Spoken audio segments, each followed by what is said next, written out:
Galactus vibe or Galactic. Galactus is awesome. In 2001, I think it was, she told me you can either be somebody who collects a lot of different toys and be the guy who has a bunch of junk, or you can do one thing and do it well. And I chose the latter path. And I picked Star Wars and tried to funnel almost every available dime into it. So, But he has a mistress now that's come back this last week, and her name is Marvel. the problem is Hasbro didn't put anything out this summer. So I kind of found myself in the figure aisles having to buy something. Something else to go. Yeah. I mean, come on. What would I do with it? It was just sitting in the bank. I bought some vintage stuff, and when it wasn't in the stores, when I was like picking up milk, it's like Yeah, I can't that's just buy funny. milk. There's got to be a figure with it. We have a guy that we buy vintage toys from, and I call him the dealer. He is like this really jam-packed house. His house looks like Costco, and we call him the dealer. We'll give you his number, and he'll never get off your back either. Yeah, he always seems to know when Arnie has not bought anything in a while, and he just has this ring, and I'll go, I'm broke. As far as Steve and I, we both are focused collectors. That means that in vintage, a lot of people just collect one character. And then what happens is when you run out of that stuff, like Steve collects the Beaming Pilot. Right. Who here loves the Beaming Pilot? Yes! It's just because you love Steve. So when that all runs out, all of a sudden it's like, I guess I like Akbar, and I collect Chewbacca, which fortunately never ends. But, so that's how we stray. Is I'll pick up an Emperor piece instead of Chewbacca, but I would never. I don't think I'd ever buy a toy that didn't say Star Wars. I actually have a pretty large collection of Starbucks City mugs that I know they're not toys, but that's my collection. And I make Arnie go to different Starbucks all over the country and the world to get them. So It's great. Other than the Starbucks ones, I don't consider anything else a collection. Sometimes you just buy something because it's cool and it's there. But I don't consider it a collection. The Star Wars is a collection. It's something that I'm proud of. So I can't say I stray from collecting at all. I just buy something. It doesn't mean anything. Well, you.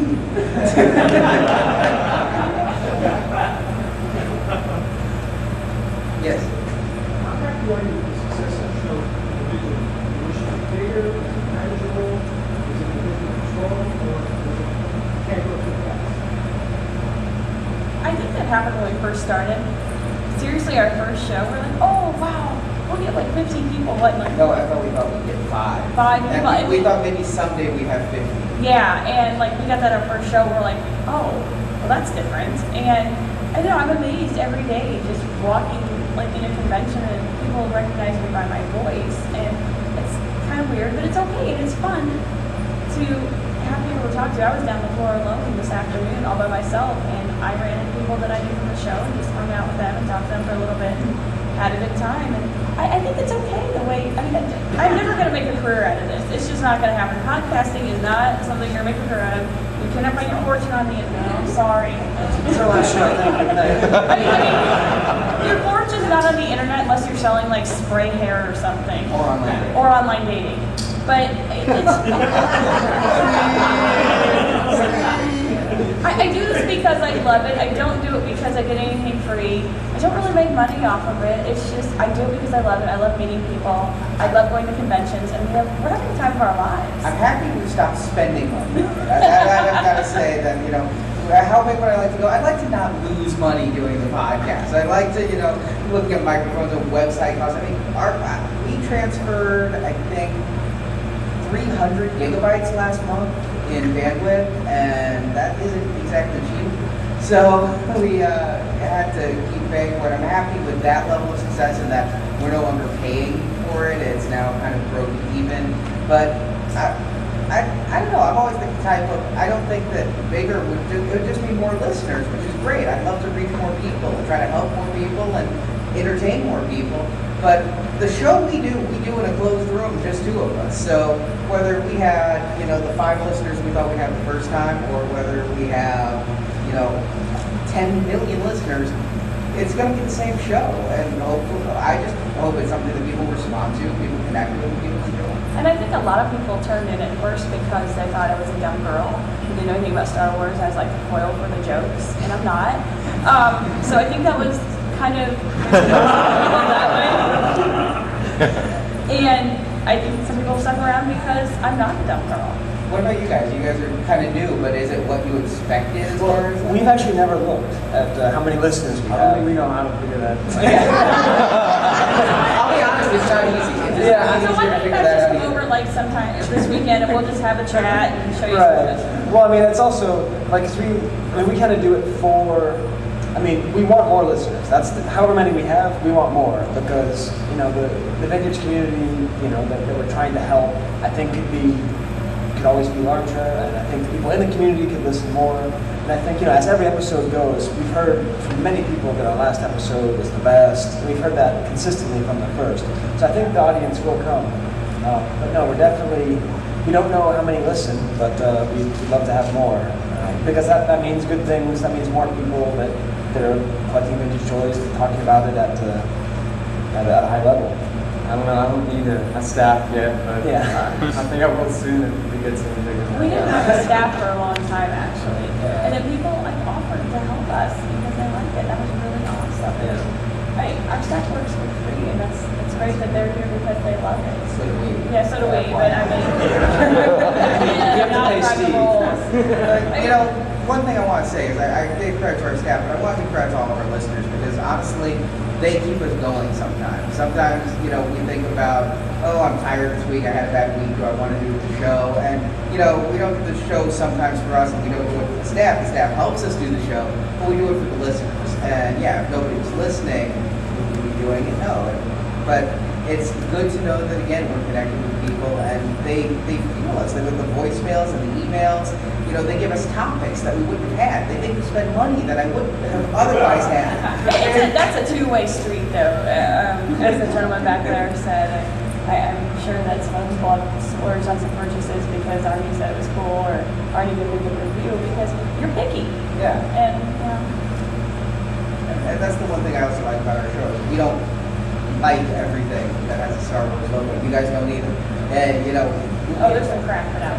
Not gonna lie. I'd say both of our shows are for the discerning, intelligent Star Wars fan. And we're not going to be like, oh, that Obi-Wan statue from Gentle Giant that looks terrible is great. You got to be discerning when you collect because when you take somebody to show them your collection, don't you want it to be something that you're actually proud of and not have like that item I have a few items that are like a bottom shelf, very back with other things in front of it, and you don't want that to be the case. If we try to highlight this would be a centerpiece, this is going to be something you're going to show everybody, and then there's like, don't buy this other item. So, yeah, I guess I'm straying a little from the question, but I think I'll stop. He's morose. Another question. Yes. All right, what's the must-have for the cons or products you've seen? Oh, the Wampa from the Celebration store. He is adorable. Is the Boba Fett sold out yet? Is the VCD Boba Fett still available? Because that's limited to 250 pieces. So, if you're looking at it from the what can I not get later, the 8-inch Yeah. VCD. They Really? still have it. Yeah. Yeah. That's what. Yeah. I love those. Those are awesome. Yeah. Those are great. Those are going to be the hard to get item after the con. Those are going to be the ones that are expensive after the con. But the Wampa's the best item for the con as far as items in the Celebration store. And I can tell you, actually, the best thing in the entire con is this cereal box. This one is more rare than the rest, and it's by far the most interesting and the funniest and the most collectible. So I don't know which panel they're giving it out for, but that's the one. Wookie Crisp. I've heard of one of your sites, I've listened to it, but I'm trying to say I haven't heard of the other one. I follow what's connected, I tend to go to the Star Wars site, and I tend to go to Rebel Scum and Force.net. Are you connected on those sites to people find you? No, they don't actually have links to other sites like that. I think Star Wars FanWorks is building up the community, and that's where you go to find other Star Wars podcasts. Star Wars FanWorks will list any Star Wars.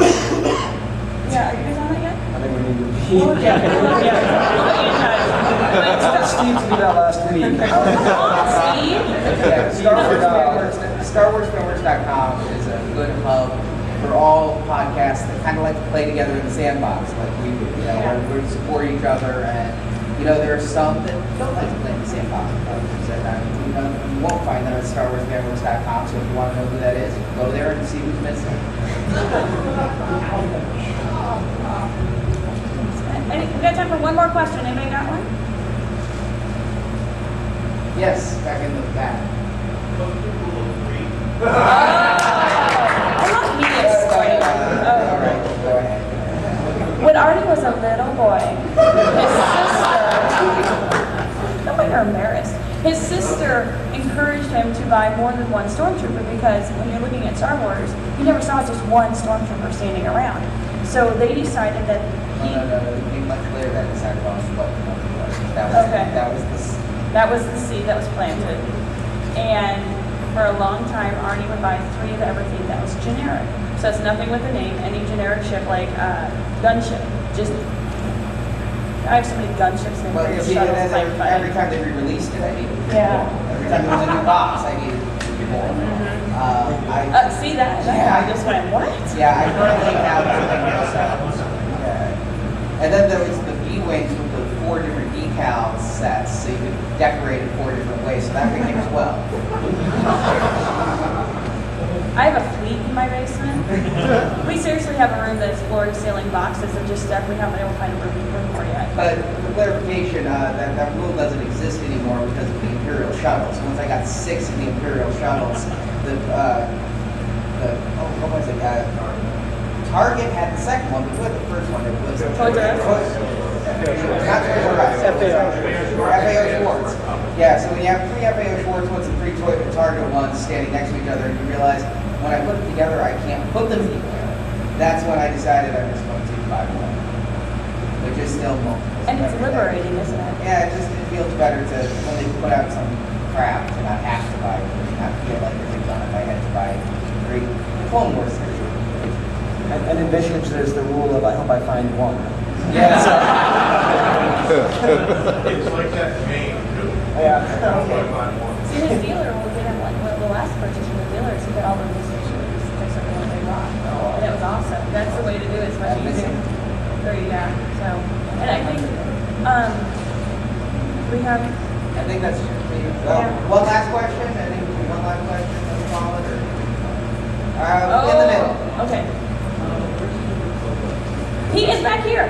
Hang on, he has a buddy. Kubrick Boba is my mascot. He goes everywhere with me, and it's a gentleman named Foxer who listens to our show. No, it's me. Gifted me with a Kubrick Boba, who has been my best friend. Oh, and there he is. I didn't even see him.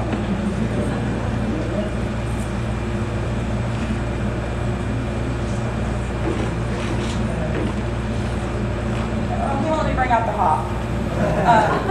This is Kubrick Boba. He goes everywhere with us. He's a little beat up. Yeah. He's had some rough But travels. it's the original. I have one mint in packaging.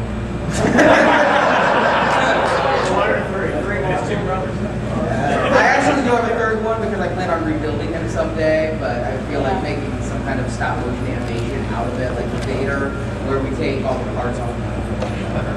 So I'll never get He's to on do a it. lot of our logos because he's just so awesome. And a listener of our show actually drew me some really cool art with him.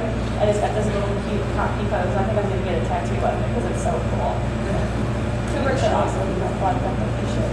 And they're very expensive. So once again. Yeah. So, well, thank you all for coming. We appreciate it. If you have any other last questions.